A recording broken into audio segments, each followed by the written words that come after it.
President Salva Kiir, welcome to Hard Talk. Thank you very much. Pretty much 3 years ago, you became the president of a new independent nation, South Sudan. And yet today, here we sit, and your nation seems to be tearing itself apart. Why? After the independence, we thought that we have a task to deliver services to the people, which we promised them during the war. But some of my colleagues were impatient to wait according to what we have put down in the Constitution. And so they had wanted to get into power very quickly. And this is what is tearing our country into pieces now. You blame the impatience of colleagues. Do you accept responsibility yourself for what is happening to South Sudan today? Well, whatever blames that, I can accept, but I can't accept mistakes of others, especially after the 15th of December 2013, because that was uncalled for. Explain to me what you mean by uncalled for.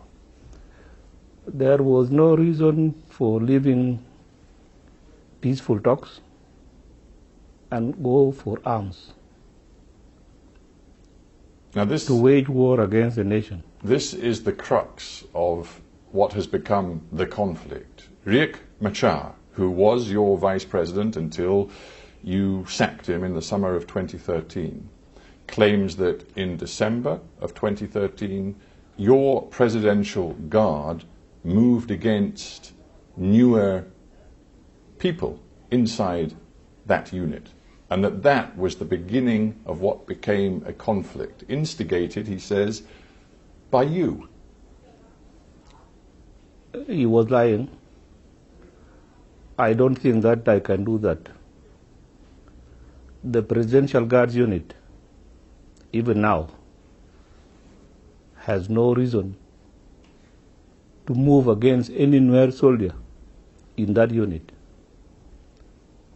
The second in command of that division is a Nuer, and he is still with us to date.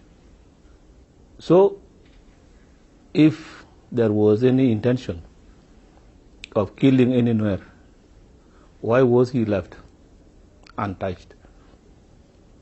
I want to get into the tribal ethnic element of the conflict today in a second, but before we do, I must push you further on your relationship with Riek Machar. He, of course, now is leading an armed rebellion inside the country. The country is, in effect, in a state of civil war.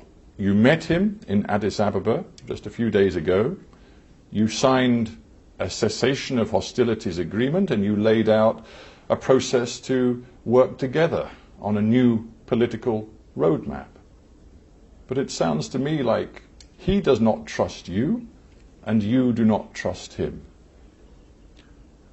Well, as long as we are doing one thing, I can trust him if he was sincere to his words.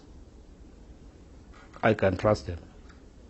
But if somebody is not sincere, it will be very difficult, even you yourself, to trust such a person. We signed a cessation of hostilities on the 9th of this month. And on the 11th, he violated it, attacking our forces. You think he is actually instructing his forces to continue their offensive?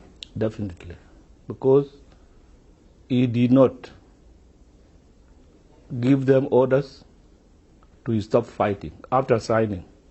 Are you saying to me that the ceasefire is effectively finished? No, it is not finished on my side. My forces are reserving the ceasefire. They are observing it strictly according to the orders.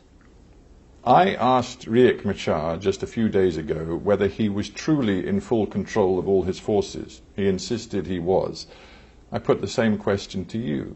Are you truly in control of all of the forces fighting in your name? I'm in full control because these are regular forces under my command. I'm in full control of them. What about the Ugandan battalions who are still in this country and involved in this conflict? What about the Justice and Equality Movement fighters from the south of Sudan who are in your country fighting in your name? They are not under your control. No, they are not fighting in my name, and they were brought in by Riek Machar and his colleague Taban Dengai. These were the people who brought them in. Not Mr. me. President, I've spoken to independent security sources who say that fighters from the Justice and Equality Movement from Darfur are in Bentiu and are fighting in your name. Well, I don't believe. The time they came in is over, and we already. So they did come in. They came in when Taban was the governor. That was the time they were in Bentiu. And what about the Ugandans? We have other reports. Okay, the Ugandans are in South Sudan. They came in after the incident in December. But there are Ugandan forces who have been here since 2006.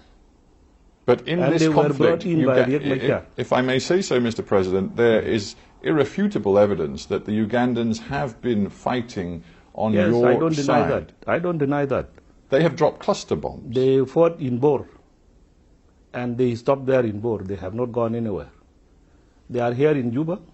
They are in Bor. And they have used cluster bombs. No, I never heard that. Well, why, when one of the international munitions clearance organizations asked for permission to go and clear cluster bombs from an area around Bor, and they were not given permission? Is that because you are embarrassed about what the Ugandans are doing? Not at all, not at all. I never got that information even, that some agency wanted to go and clear any mines around Bor. I never got that report. You characterize this as a conflict instigated by Riek Machar. But the truth is, right now, this looks like a conflict between tribes with deep ethnic hatred fueling the fighting.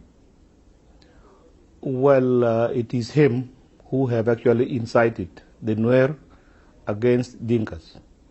But on our side, we have never done that. The hatred, yes, has been planted in them by Riek Machar. And we, on our side, always diffuse it. We tell people, no, there is no revenge.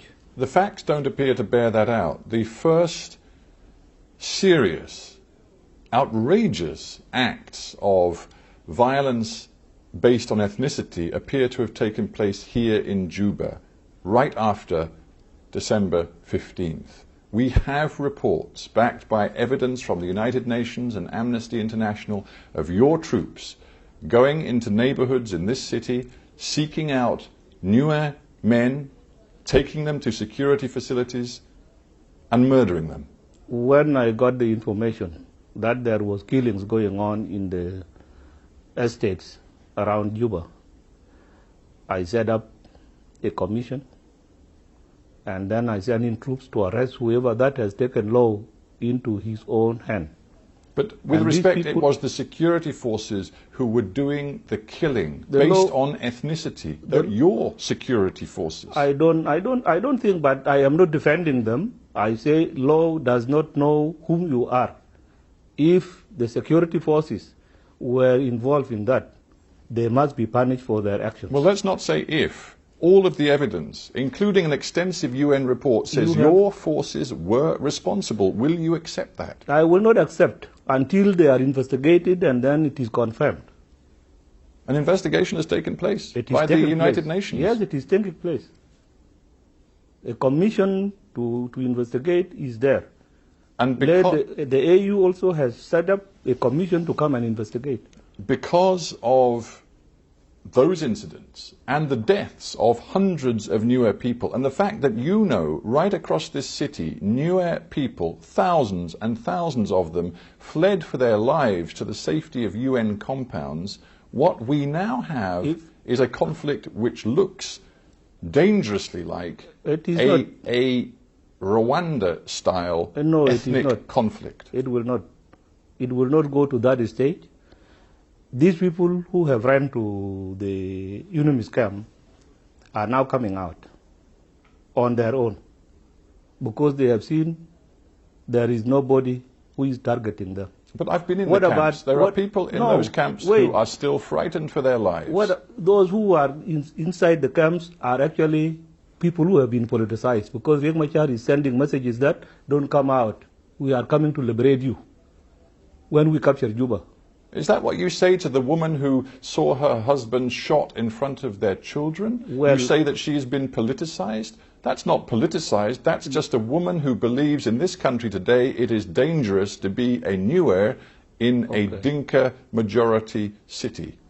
Well, these people are even lucky.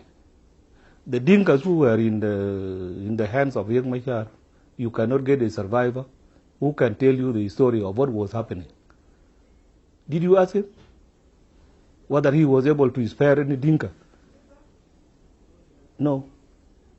Those who were he's commander of the army forces, Peter Gadet, murdered his own deputy commander in the division.